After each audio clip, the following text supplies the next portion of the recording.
चुनौतियां तो हैं राहुल गांधी के सामने निश्चित रूप से, और चुनौतियां नेता के सामने होती तभी नेता निखर करके और बड़ा बनता है। मुझे जब से राहुल गांधी ने नेता विपक्ष का पद संभाला है तब से एक खास इकोसिस्टम को बड़ी तकलीफ हो रही है।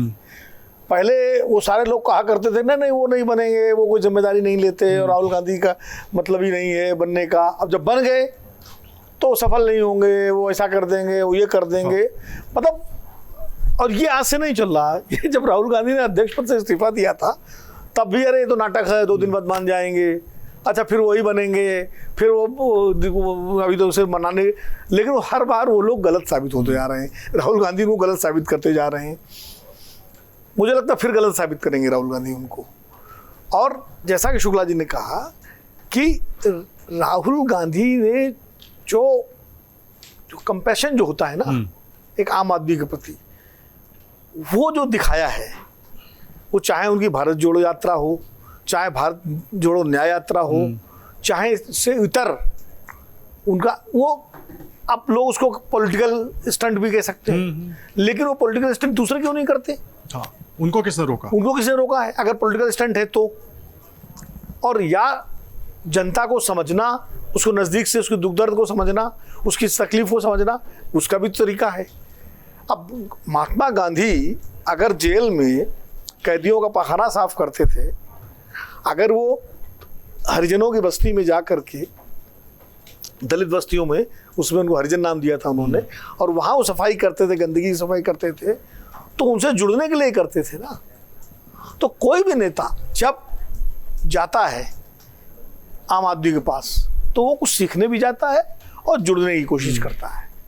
तो अब हमारे यहाँ तो बड़ा दोहरा सिस्टम है, एक तरफ तो कूड़ा डाल के झाड़ू लगाने की फोटो जो है बहुत तरीके से दिखाई जाती है, आप देखिए, और एक तरफ अगर कोई व्यक्ति जा रहा है तो उसको रिडिक्यूल किया जाता है। मुझे लगता है थोड़ा सा धैर्य के साथ राहुल गांधी को मौका देना चाहिए। नेता विपक्ष के रूप में भी उनके 2 दिन हुए हैं कि वो कैसे संसद में परफॉर्म करते हैं, कैसे संसद के बाहर परफॉर्म करते हैं। अभी तो ये सत्र बहुत छोटा है, मुझे ये सत्र छोटा है, आगे और सत्र आएंगे। सत्र के अलावा भी जिम्मेदारी है। हाँ। सत्र के अलावा राहुल गांधी की जिम्मेदारी नेता विपक्ष के रूप में सदन के अंदर है, और नेता विपक्ष के रूप में सदन के बाहर भी है। पूरे विपक्ष को एकजुट बनाए रखना। अभी विधानसभाओं के चुनाव आएंगे जो आने वाले हैं 2-3 महीने बाद, 4 महीने बाद, उसमें कैसे इंडिया गठबंधन एकजुट रहे, कैसे जो लोकसभा में जो समझदारी दिखाई है और सीट शेयरिंग जिस तरह हुई है, सबने मरसिया पढ़ दिया था इंडिया गठबंधन का नीतीश कुमार के जाने के बाद। वो तो पहले ही पढ़ा जा रहा था, लेकिन कई बार इस पर खबरों के खिलाड़ी में चर्चा कर चुके हैं। लेकिन कुल मिला के हर चुनौती को झेल के इंडिया गठबंधन आखिर 234 तक पहुंचा ना। तो मैं ये कह रहा हूँ कि अभी वो चुनौतियां हैं उनके सामने। महाराष्ट्र में चुनाव होगा, वहाँ सीट शेयरिंग की जरूरत होगी, अभी झारखंड में होगा, हरियाणा में होगा। आम आदमी पार्टी के साथ रिश्ते कैसे रहेंगे कि दिल्ली विधानसभा का चुनाव 2025 में है, फरवरी में, तो क्या आम आदमी पार्टी से तनातनी होगी? क्योंकि या पंजाब और केरल वाले मॉडल से चुनाव एक दूसरे के खिलाफ लड़ जाएंगे, फिर भी साथ रहेंगे। तो ये सब परीक्षाएं भी राहुल गांधी को बतौर नेता विपक्ष देनी है, संसद के अंदर भी देनी है, संसद के बाहर भी देनी है, क्योंकि और साथ साथ सरकार को घेरना भी है, क्योंकि उनके सामने जो सरकार है ना, वो अटल बिहारी वाजपेयी की सरकार नहीं है, वो सरकार नरेंद्र मोदी की सरकार है।